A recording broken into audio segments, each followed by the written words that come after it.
8 humans have been abducted onto a strange planet. They are about to face the most ferocious hunters in the universe. Predator takes pride in hunting down powerful creatures. Now they are caught as prey in the hunting ground, and in the face of such a desperate situation, can the weak human beings finally turn out to be victorious?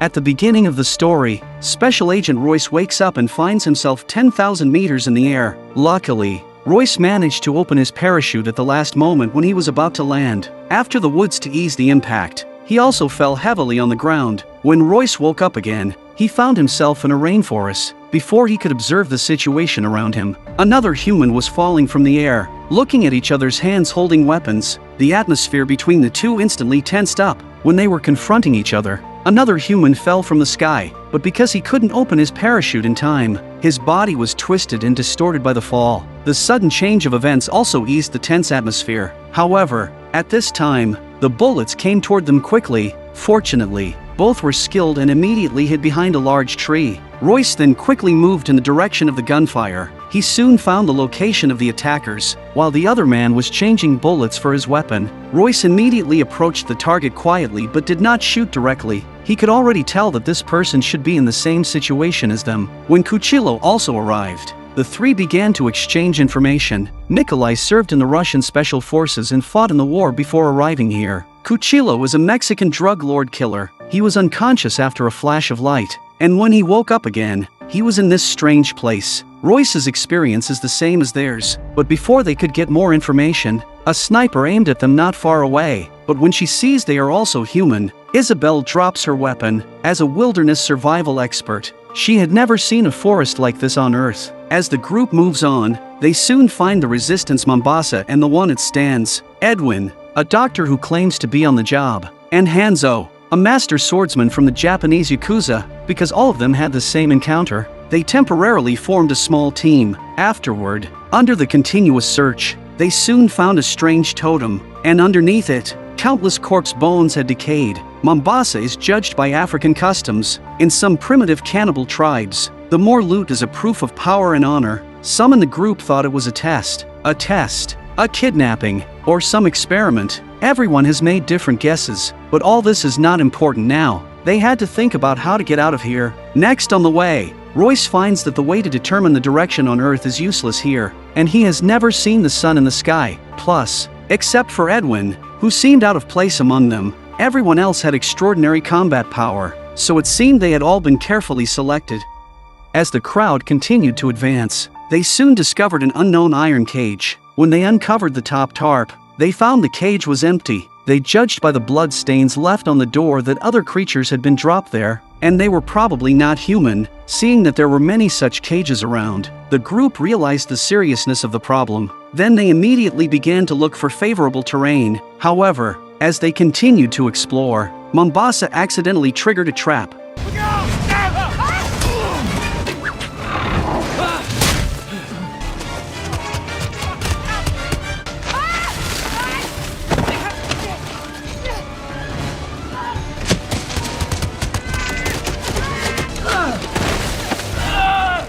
When calm was restored, everyone immediately took out their weapons. Then they also saw a dead human. By the way, the traps were set up. Royce deduced that the man had to deal with an unusually tall enemy, but in the end, the prey evaded the traps and killed him. It seems that a horrible hunter and killer is hiding in the forest. The group then quickly found a nearby high point. However, the next scene saw but completely overturned everyone's perception, only to see in the sky not far away. Hanging in the sky is not the sun at all, but an unknown starry sky. Now everyone finally knew that they had come to a strange planet. Before anyone could get back to their senses, there was a sudden commotion from behind them. An ugly-looking monster was coming towards the team quickly. The crowd immediately began to shoot. With their fierce shooting, the monster was smashed into pieces before it could get close. However, the crisis didn't end there. There was no telling how many more monsters were hiding in the grass. The unarmed team members immediately evacuated first, but Edwin was discovered by a monster when he was running away.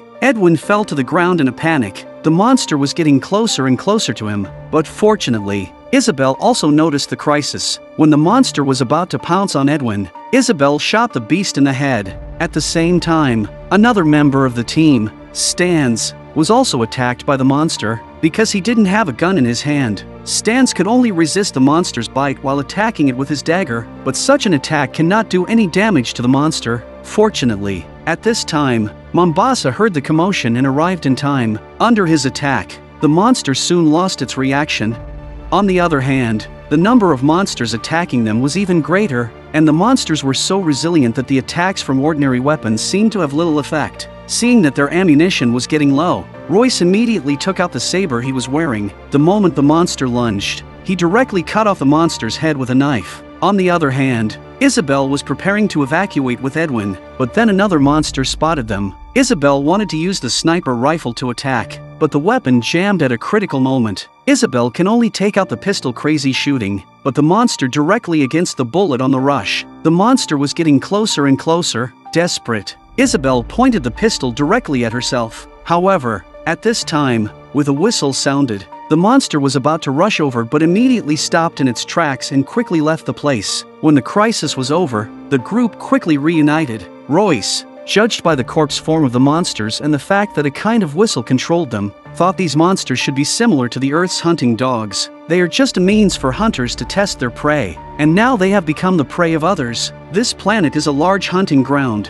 When everyone was still digesting this information, Mombasa found that one person was missing from the team. Before they could start looking, the voice of Cuchillo came from not far away. When the group went there, according to the voice, they found Cuchillo was turning his back on them and kept asking for help. After the group slowly approached, Royce found that Cuchillo seemed seriously injured. Isabel immediately wanted to go to the rescue, but Royce stopped her at this time. This bizarre scene is a trap. As Royce threw a stone, the trap on the ground was immediately triggered. Faced with this situation, they knew that Cuchillo was dead for sure. The crowd chose to leave the place as soon as possible, while Isabel, who was walking last, had a soft heart at that moment. She took up the weapon and ended Cuchillo's suffering.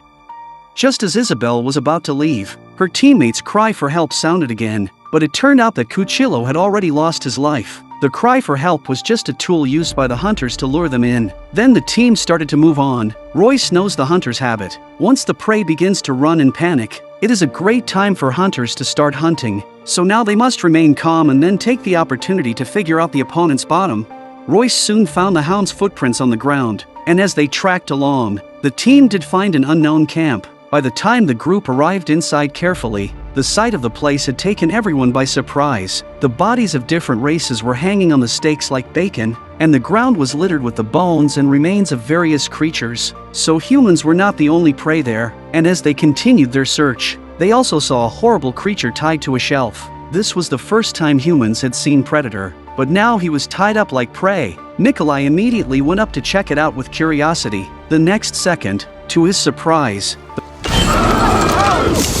the Predator woke up and started roaring at the human. Looking at this ugly monster, Isabel thought they should leave the place immediately. However, at this moment, Mombasa was suddenly attacked, and several spears pierced his body directly. Royce immediately rushed out from the shadows and started firing wildly at a short distance away. Under the powerful fire coverage, the hunter could no longer maintain the state of stealth. Nikolai and Royce stayed behind for cover. However, their attacks could not hit the enemy at all, and because the Gatling firepower was too powerful, Predator's first target was Nikolai. His weapon was immediately destroyed, and Nikolai immediately turned around and fled. The Predator then activated the infrared tracking function, and an explosion sounded behind him. However, the crisis began. As countless infrared rays were locking onto them, the crowd only kept running away frantically. Finally, they all fled to a river, and only then did they escape Predator's pursuit. However, they did not know that the drone had detected their movements. Soon,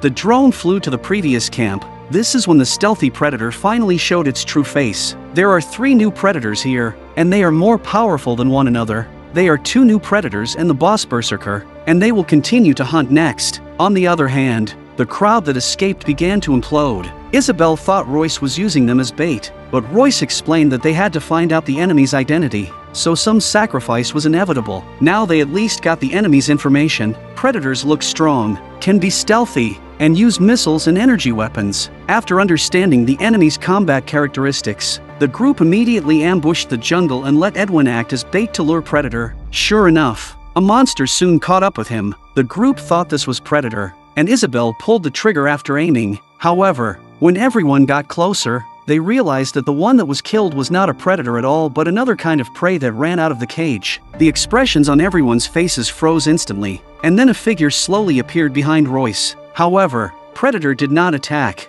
slowly removing the mask from his face. At this time, the crowd finally saw a human being inside the armor. The man's name is Noland, the human who was dropped here as prey, but now he is the only one left alive. He knew that the crowd now had a lot of doubts, but they needed to get out of there as soon as possible. Noland then led them to a broken ship, also his temporary base. When everyone was safe, Noland also solved everyone's doubts. The Predator is the hunter-killer on this planet, but they are also divided into two races. Those hunting humans belong to the new Predator. Their body size is much taller and stronger. The one they saw in the camp was the classic Predator. Once the two races met, they would kill each other. Now the new Predators dominate the hunting grounds. They bring in different prey every season so that their people can practice their killing skills. And Noland has been here for 10 seasons. He's even killed a few predators in that time, and that's how he got his equipment. But with each new season, new predators are added to this place. The only way they could get out of there was to grab Predator's spaceship,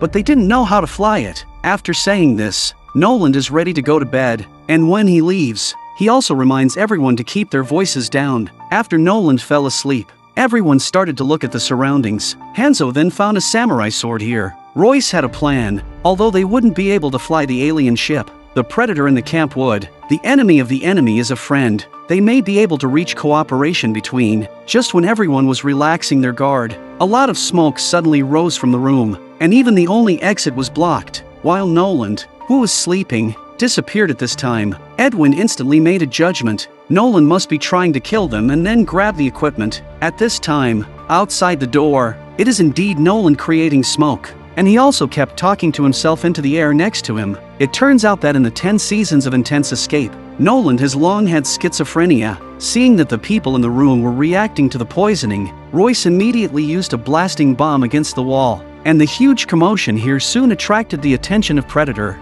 Noland immediately tried to escape, but he just ran to the exit, and Predator had already chased him there. Under Predator's attack, Noland was directly blown to pieces by a cannon. At this time, the trapped people also finally escaped. They started to look for an exit inside the ship, but the passage was very complicated, and Edwin, the last one to go, was soon separated from the group. He began to shout in the passage. This behavior soon attracted Predator. Looking at the looming figure in front of him, Edwin nervously began to retreat step by step. Luckily, Nikolai came to his aid in time, grabbed his pistol, and started shooting at Predator. However, under Predator's counterattack, Nikolai was immediately knocked to the ground. Looking at the approaching Predator, Edwin decided to run away. With Predator's hand outstretched, he stabbed Nikolai through the chest, and then he lifted him from the ground. Seeing that he had no chance of survival, Nikolai was no longer afraid and spat a mouthful of blood on Predator's face, then pressed a detonator. With an explosion,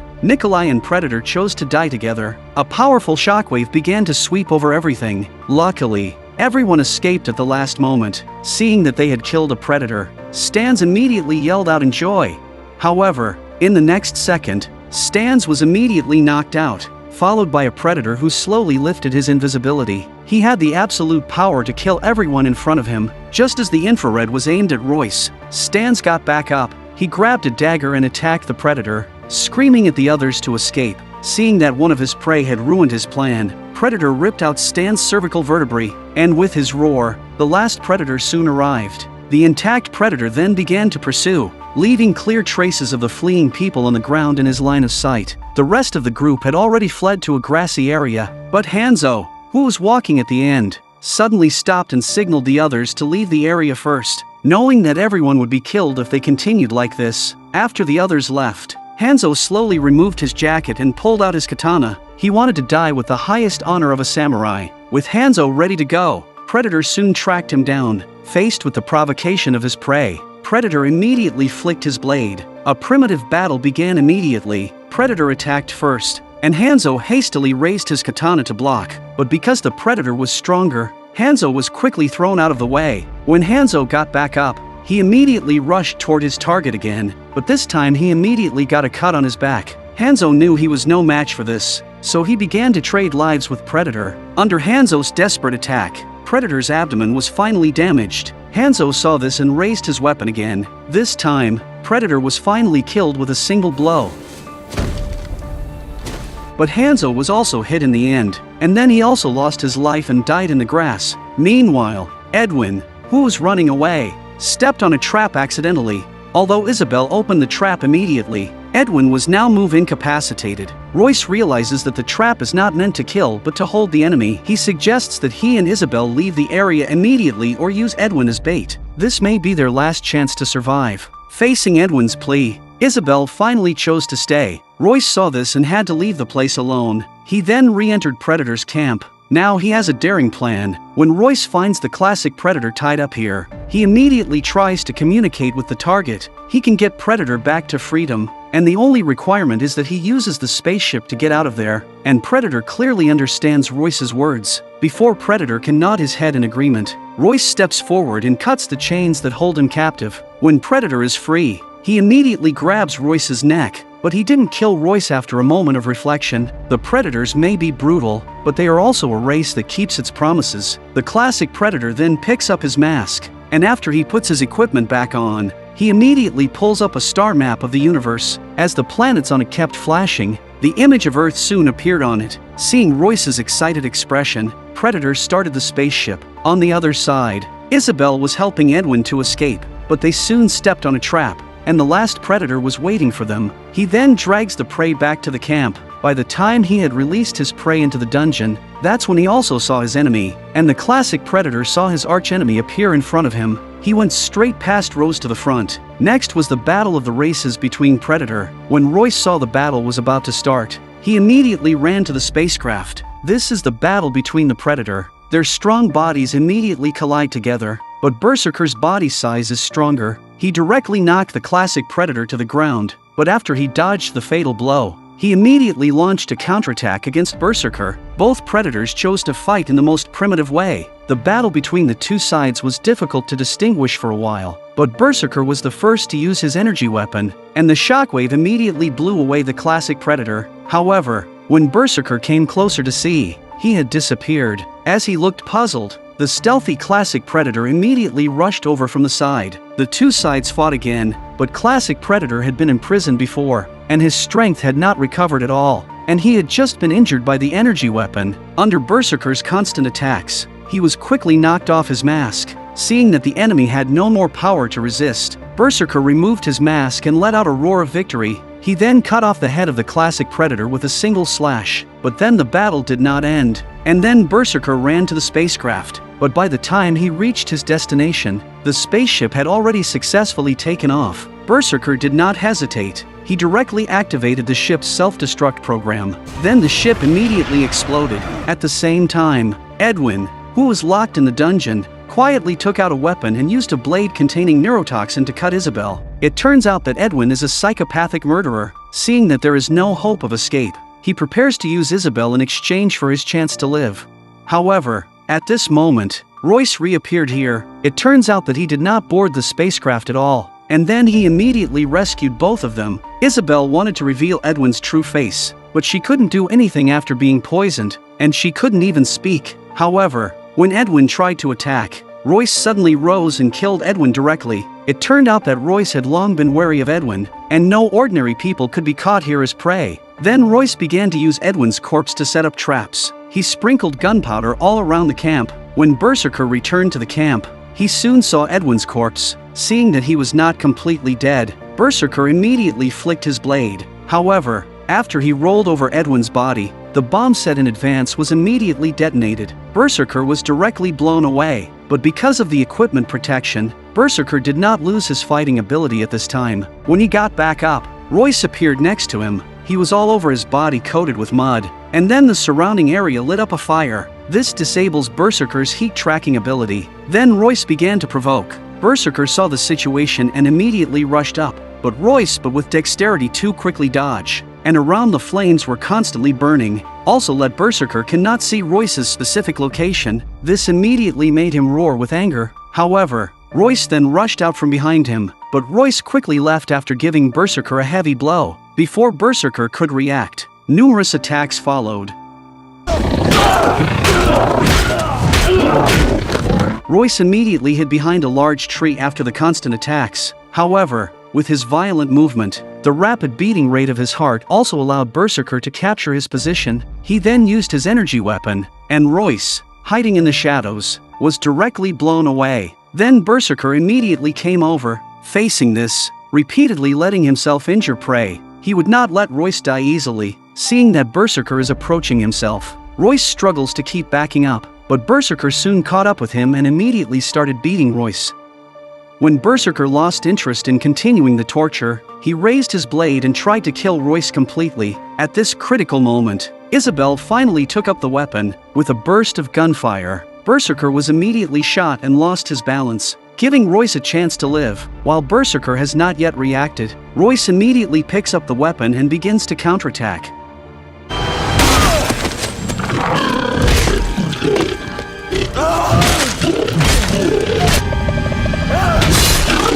Under Royce's continuous attacks, Berserker's head was soon covered with blood, but then Royce did not hesitate. He directly an axe to cut off Berserker's head. At the end of the film, Royce and Isabel snuggled up together. At this time, a loud sound alarmed them until the two looked up but found from the air fell countless parachutes. This hunting game is not over yet. A new predator will soon descend on this place, but this time, Royce has found a way to beat them.